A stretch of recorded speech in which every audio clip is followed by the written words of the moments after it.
अमल हो जाए तो उर्से कासमी बरगाती में आना कामयाब हो जाए। बेशक बेशक बेशक। उर्सों का मकसद भीड़ का जुटाना नहीं होता है,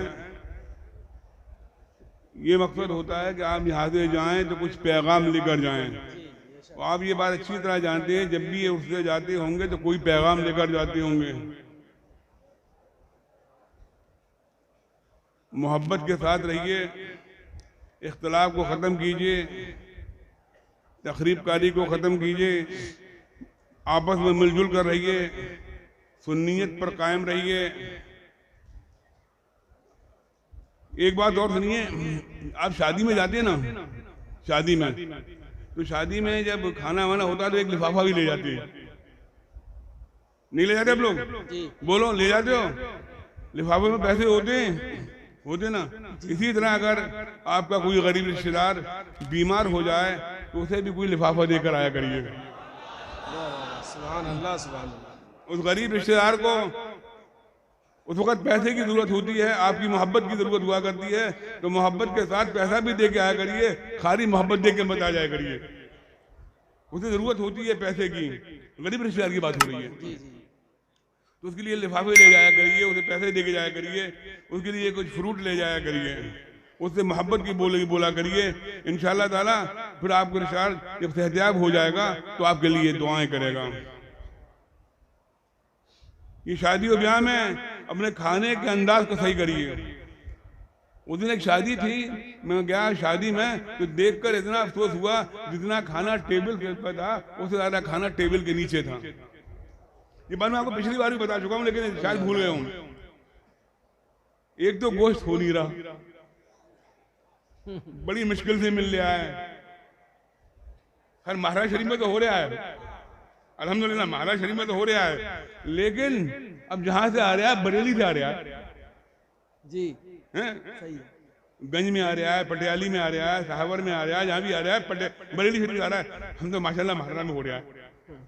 अपने घर पे जब खाना खाते हो और गोश्त बनाते हो, कितना लाते हो? जल्दी बोलो।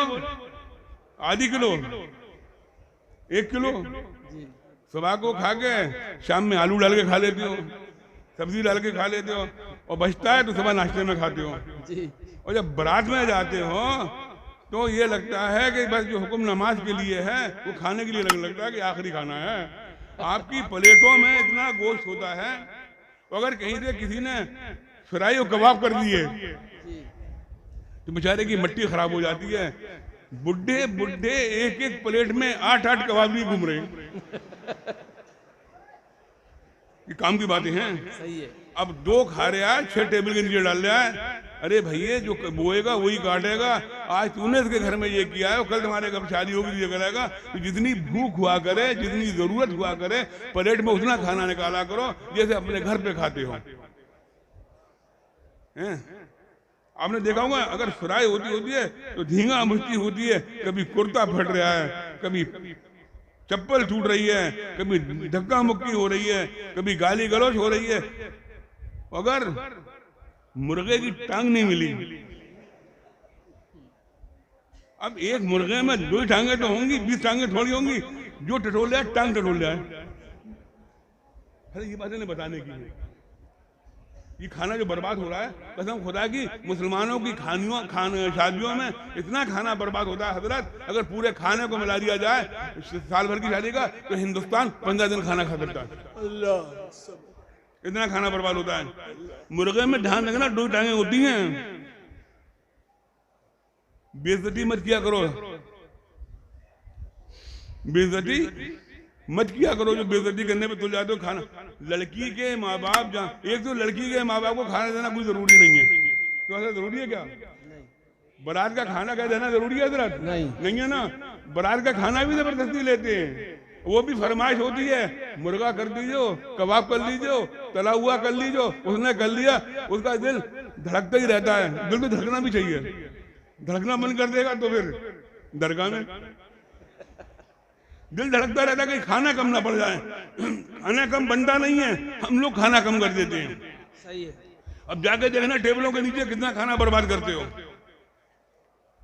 और अगर मान लीजिए आपने एक सालन लिया और आपकी दूसरे सालन पर नजर नहीं पड़ी और दूसरा सालन उससे बेहतर था, तुझे कम अच्छा खाना था, उसे टेबल के नीचे सरका देते हो।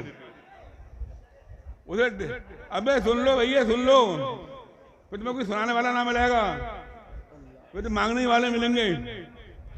आराम से दूसरों के यहाँ शादी में जाओ, सुकून के साथ खाना खाओ, प्लेटों में खाना मत छोड़ा करो, प्लेटों में खाना मत छोड़ा करो, प्लेटें साफ करके रखा करो, प्लेटें साफ। अगर अपने घर में प्लेटों में बोटियां छोड़ते हो तो बारातों में भी छोड़ा करो, लड़की के घर पे छोड़ा करो। अपने घर में नहीं छोड़ते तो दूसरे के घर पे हरकतें मत किया करो, बहुत बुरी बात होती है। अपनी कौम पर गौर करो, अपनी कौम पर, अपने घर पे गौर करो। जहेज की नुमाइश को लगाना छोड़ दो। अल्लाह ने माल दिया है तो अपनी बेटी को जहेज को पैक करके दे दो। जरूरी नहीं है कि जहेज की नुमाइश लगाई जाए और पूरे सड़क की सड़क घिर जाती है, कायम होती है 6 साबुनदानी, 6 सुरमेदानी, 6 तौलियां, 6 कटोरियां, तो 10,000 रुपए के सामान में पूरा शहर घर देते। गरीब लड़की के माँ बाप शादी नहीं कर पा रहे। आपके मोहल्लों में लड़कियां बुढ़ी हो गई जिनकी शादी नहीं हो पाई है, इसका जवाब आपको देना होगा। आपने जहेज की नुमाइश की थी, जहेज की नुमाइश मत किया करो, अपनी बेटी को जो देना है क्या करो, चुपचाप दे दिया करो। वाह वाह सुभान। लड़की के बाप से खाना मत मांगा करो कि खाने में यह चाहिए, लड़की के बाप को जो मैसर होगा दे देगा, उसको खिलाना जरूरी नहीं होता, उसका एहसान होता है कि मैं खिला देता, ठुसा देता, हम ठूस लेते हैं। वलीमा करने में बड़ी मट्टी खराब होती है, मड़वा करेंगे, वलीमा ना करेंगे, मड़ा करेंगे। शादी से एक दिन पहले खाना करेंगे, शादी के बाद नहीं करेंगे। तो खाना चाहे 10 लोगों को बुलाया करो, वलीमा जरूर किया करो, वलीमा जरूर किया करो। जब शादियां किया करो तो दीनदारी देख के किया करो, देवबंदियां का मत किया करो। वाह वाह वाह, बहुत बड़ी बात है, बहुत अच्छी बात है। अरे जो रसूल का नहीं हुआ, जो खुदा का नहीं हुआ, तुम्हारा क्या हो जाएगा? क्या बात है, वाह वाह वाह। जो रसूल के अल्लाह की बारगाह का गुस्ताख है, जो बुजुर्गों की बारगाह का गुस्ताख है, तुम्हारा क्या हो जाएगा? सच है। ना बेटी दो ना बेटी लो, अरे हमें तो बेटी लेनी है, घर पे आके दे जाएगी, अरे सही नहीं हो जाएगी, पूरे घर को खराब कर देगी। क्या बात है, सच है, पूरे घर को खराब कर देगी। तो शादियां जो किया करो वो सुन्नियों में किया करो, बेशक मजहब दीन देख के किया करो। मेरे भाइयों जरा गौर करो, इस बात पे बड़ी संजीदगी से गौर करना। हमारी बेटियां कहाँ जा रही हैं? जी, हमारी बेटियां मुर्तद हो रही हैं। और इस मुर्तद होने में, जो हमारी बेटियां मुर्तद हो रही हैं, इसमें माँ बाप का भी बहुत बड़ा हाथ है। अगर माँ बाप उन्हें एंड्रॉइड मोबाइल लेके हाथ में ना देते तो हमारी बेटियां उस हद तक नहीं पहुंच पाती। सही है, समझे? बेटियां चली जा रही हैं, अपनी बेटियों पे गौर करो, घर के माहौल पे गौर करो। ये बिटिया के हाथ में या घर वालों के हाथ में 15-20 हजार का मोबाइल देखा करो तो तुम पे फर्ज है, तुम पूछा करो हमने ला के नहीं दिया, तुम्हारे पास आया कहाँ से? सच है, बेशक। बातें कड़वी हैं लेकिन सच्ची हैं। अल्लाह ताला हमें इस बात को अक्ल सलीम दे। अब घर पे दे रहे हो दाल रोटी के पैसे कि मसूर की दाल रोटी और चावल बन जाएंगे, और जब घर पे गए तो बिरयानी और खीर और दर्दा थी, दिया मूछों पे ताल, हाथ धोए बैठ गए, खूब पुलाव दर्दा खा लिया। अब घरवाली से नहीं पूछा कि पुलाव दर्दा आया कहाँ से, पैसे तो दाल और रोटी के देके गई थी। वाह वाह, क्या बात। दाल रोटी के पैसे देके जाया करो, पुलाव दर्दा खाया करो, तो पूछ लिया करो कि पुलाव दर्दा कहाँ से आया। अब अच्छी तकरीर तो फकीर जोखनपुरी मौलाना मसूद बरकाती कर सकते हैं, हम तो वो बता रहे हैं, हम देखते हैं। अपने अम्मा अब्बा से मोहब्बत करो, वही पैगाम, आखिरी पैगाम है। अपने अम्मा अब्बा से मोहब्बत करो, मोहब्बत करो। अम्मा अब्बा की मोहब्बत के बगैर कुछ भी नहीं है। बाहर कितना भी चिकना मुंह लेके चले जाओ, पहचान घर से हुआ करती है। तो अम्मा अब्बा को दलील मत किया करो, अम्मा अब्बा को दलील करके कभी सुरखरू नहीं हो पाओगे।